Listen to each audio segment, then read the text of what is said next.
Hey guys, Merry belated Christmas and happy holidays to everyone. I hope you guys have had an awesome past few days or past few weeks with your friends and family. In today's video I'm just going to show you guys what I got on Christmas, and at the end I'm going to do a little review on this, Batman The Long Halloween. I'm sure a lot of you have probably already read it. I guess it's sort of a classic now, maybe, but I got it a few days ago and I finished it on Christmas Eve. So the main story is basically about a serial killer who kills on holidays, so I thought it'd be sort of appropriate for a holiday video. Well, maybe not the killing part, but the holiday part. So yeah, this will come at the end. First, I'll show you guys what I actually got on Christmas. So I guess my family finally caught on that I'm a big Batman fan, so everything I got this year is Batman related, besides like 2 presents, but everything else is Batman themed, I guess. The first thing I'm actually wearing right now is this Batman onesie they got for me, and it has like this little utility belt at the bottom and this detachable cape. It's so warm, and I sort of sworn I'm never gonna take this off, so you guys will probably see me wear this like in most of my videos now, just a heads up. But to go with this, the next thing I opened are these Batman fingerless gloves, which are really convenient because I don't, usually with my gloves I have to take them off to text or do whatever on my phone, but with these, since it's fingerless, I can touch everything. That sounds weird. You know what I mean. I can touch anything that requires a touch screen. So yeah, that's awesome. And then I guess they didn't think I had enough gloves because they got me these Batman arm warmers too. And I've never really worn arm warmers before, but I guess this will be good and it'll keep my forearms warm, I guess. But yeah, so they got me these Batman arm warmers, and then my sister got me this little Batman journal, and it has Batman and like a buff looking Robin at the bottom, and it's really cute. My sister says she got this for me because she knows I like to write, and she thought it would be handy to jot down notes for ideas for like videos or reviews or anything, so really sweet of her. And then she also got me this 3D Batman iPhone case. She heard me talking about the Batgirl one, but she couldn't find that one, and so she got this one and decided to go with the whole Batman theme from it. Really cool. My phone right now, I actually have an Iron Man case, so I'm just gonna swap hero for hero, I guess. And yeah. So those are all the Batman presents I got. The next present I got, it was this little box, and my brother told me to open this last, so I was like, okay. So I opened it last, and inside was just this little elastic watch, which was perfect because I need a watch, and for some reason I really don't like watch buckles. I don't know, random pet peeve. But after I opened this, at the bottom of the box it said, ask for your other present or something like that. So I asked for my other present, and then my brother went into his room and he came out with this. My family got me a MacBook Air, and this is my first MacBook, so I'm sort of learning how to use it slowly, but it's pretty awesome so far. I set this to like a Frozen kind of thing, but it's really light and I'm really afraid I'm gonna break it, but my brother knows how clumsy I am, so he got me like a 2-year warranty on it, which is perfect. But yeah, so slowly learning how to use this. Like I told Sarah, I sort of need like a MacBook 101, so we'll see how it goes. I just hope I don't break it or shut it down or anything like that. But yeah, so those are all the presents I got this year. I was really lucky. I was not expecting, well, I was sort of expecting comic book related things because, yeah, but I wasn't expecting this for sure. We got my parents an iPad, so I was thinking like that was enough Apple things, or those were the only Apple things that we're going to be giving this year.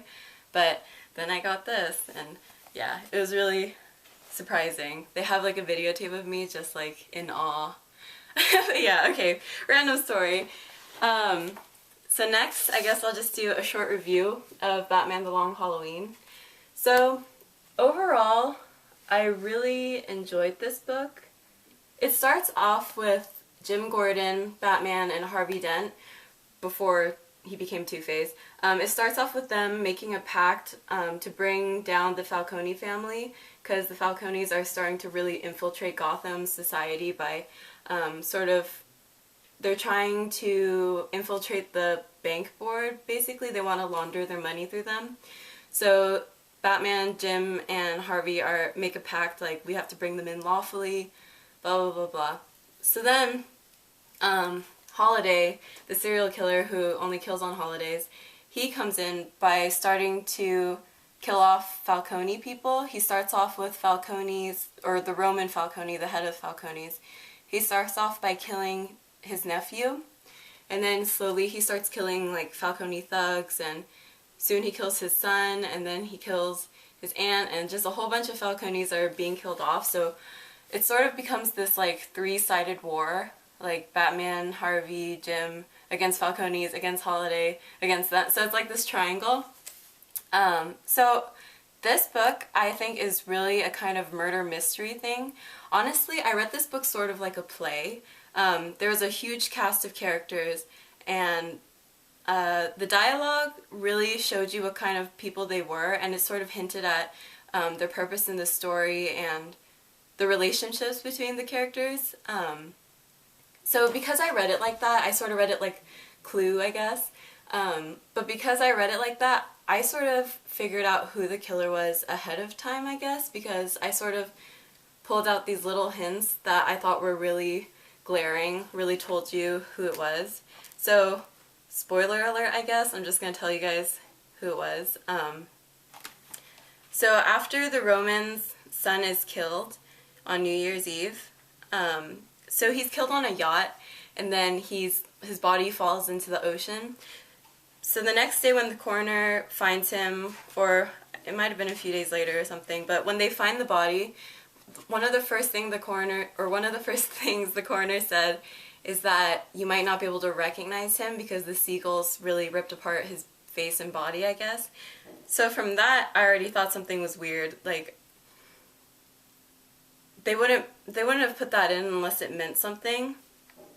And then on Valentine's Day, the Roman goes to his son's grave just to pay his respects. And then, oh God, can't find it. But then on his gravestone, you see that his son was born on February 14th, Valentine's Day. So again, I didn't think that was a coincidence. It couldn't have been.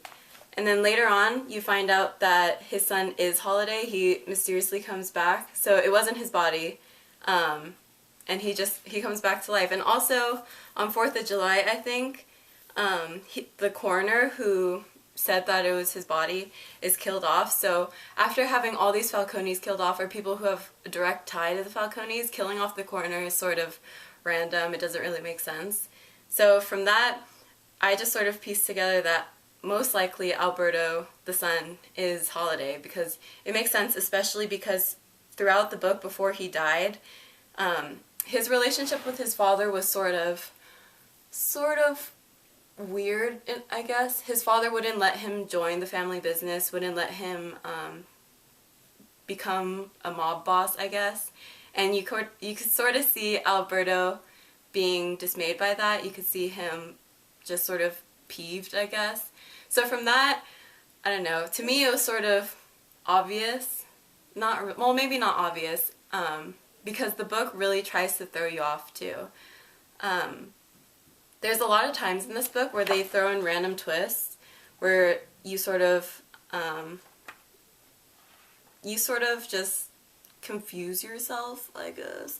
Well, maybe not confuse yourself. Okay, you doubt yourself as to who it was, because I thought it was Alberto ever since he died, but there's a lot of times in here where I was thinking, okay, maybe not. Because, for example, when they go to the Calendar Man to ask for hints or to see if Calendar Man actually is Holiday, he keeps saying that he or she is doing all these things because blah blah blah. So just the fact that he kept throwing in a she, I thought, okay, so he's right, it could be a girl too. So then you really focus in on all the different female characters. But I don't know, to me it sort of just made sense that Alberto was it. But then at the end, sorry I'm like talking really fast, but at the end, you sort of doubt yourself again because of Harvey and his wife Gilda, because she's sort of a nut job throughout the whole book, but it's understandable, I guess, if your husband's the DA, I guess you would go crazy by yourself. But she goes to the point where she actually participated in some of the killings. So from that, I don't know, I guess you can really doubt who Holiday is. Publicly, it's Falcone's son, but indiscreetly, you sort of look upon Harvey and Gilda as being sort of sub-Holidays. So that was really interesting. And another favorite part of this book that I really enjoyed was the huge cast of villains they incorporated. Catwoman, Joker, Grundy, blah, blah, blah. They all used them really well in this book, even though none of them were Harvey, or not Harvey Dent, none of them were Holiday. Just the use of power that they have was really cool, especially when it comes to artwork. So, another thing I really enjoyed about this book was the art. So the covers of the single issues were about the holidays, and they were all so good. My favorite is probably St. Patrick's Day, because the way they used Poison Ivy for that little chapter was perfect. And the way they drew her cover with all the shamrocks surrounding her, I just thought was awesome. Let me show you a few of my other favorites.